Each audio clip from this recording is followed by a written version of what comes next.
ça, c'est un complément de revenu. Tu fais un bon coup. La fortune est au bout de l'essai. Je pense qu'il y a quand même de l'avenir et un beau créneau à prendre pour les agriculteurs qui sauront le prendre au bon moment. Alors, je bondis sur l'affaire. Ils s'appellent Maxime et Nicolas. Ils sont agriculteurs à Mormoiron dans le Vaucluse. Comme quelques autres confrères déjà, ils se sont lancés depuis quelques mois dans la culture de plantes aromatiques sur des terres qu'ils avaient jusque-là décidé de laisser en friche. Objectif ?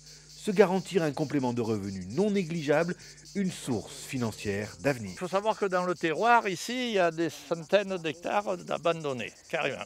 Pour débroussailler ça, le remettre en culture, au prix de maintenant, ça coûte une fortune. Dans les fruits et légumes, autrefois ça marchait bien, maintenant, c'est à la limite de la rentabilité.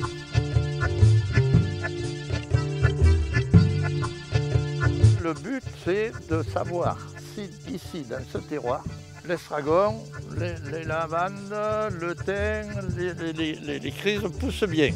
Pour pouvoir dire après aux agriculteurs, mes collègues agriculteurs, il y a un potentiel.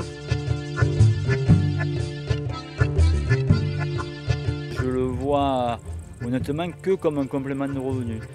Mais je dirais que je vois toute l'exploitation comme un complément de revenu. Que cumuler, mis bout à bout, ça fasse un revenu complet pour l'agriculteur. En sachant que quand même Algovital, avec la personne de Christophe Gilles, sont très intéressés et ont un potentiel de commercialisation de suite. Donc il ne reste plus qu'à produire.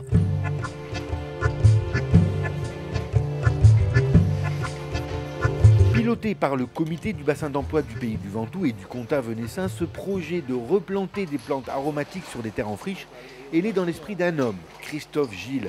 Depuis 2008, Christophe Gilles est le manager général d'Algovital, une société réputée en cosmétiques naturels de caractère et sur mesure.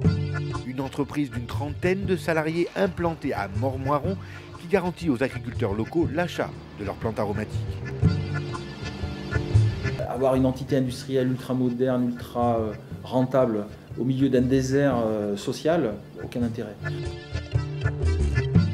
Aujourd'hui, que ce soit dans la viticulture, l'arboriculture, les temps sont difficiles, donc avoir un complément de revenus sur des terres de toute manière qui ne sont pas emblavées, c'est toujours intéressant. Et si en plus on peut le prouver et leur garantir un débouché, je pense qu'il y a tout à gagner, pour eux et pour nous. C'est bien dommage, Algovital, ils vont acheter leurs produits. Où ça, monsieur Gilles, de partout? Si on n'arrive pas à trouver ici, on est obligé d'aller sourcer beaucoup plus loin. Et c'est dommage parce qu'on les a. On a la possibilité d'avoir. Et honorer la qualité. Parce que comme vous dites, ce que vous achetez si loin là-bas, il n'y a rien de garanti. Il faut absolument prouver d'abord techniquement qu'il peut y avoir une rentabilité à l'hectare intéressante et qu'il puisse avoir un revenu à l'hectare intéressant. C'est ce qu'on est en train de faire.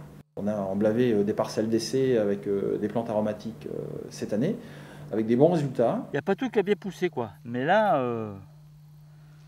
voilà, ça a bien... Ça a repris.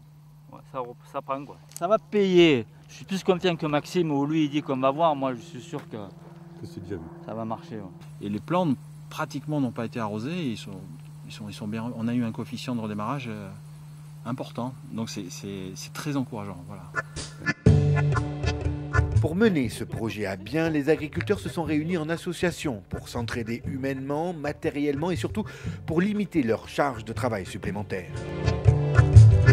Ça permet à ces agriculteurs, de se connaître, de voir éventuellement les projets qui peuvent se mettre en place, notamment pour récupérer et mutualiser du même matériel autour de ces agriculteurs. Donc ça, c'est de l'économie. Mais il faut qu'ils se servent de cette association-là aussi pour demander des subventions. Avec Algovital, ils collaborent dans le cadre d'un bail d'exploitation très court pour rester maîtres de leur terre. Le fait qu'on puisse s'engager sur 7 habitants, si jamais la terre devient constructible, par exemple, ça permet de libérer la terre très facilement.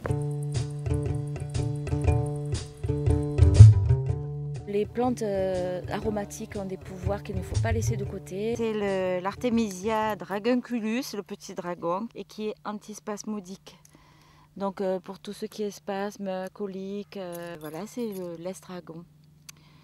Et qui pousserait très bien. Mireille a parfaitement raison quand elle dit que c'est peut-être ce qui sauvera l'humanité, en disant des grands mots.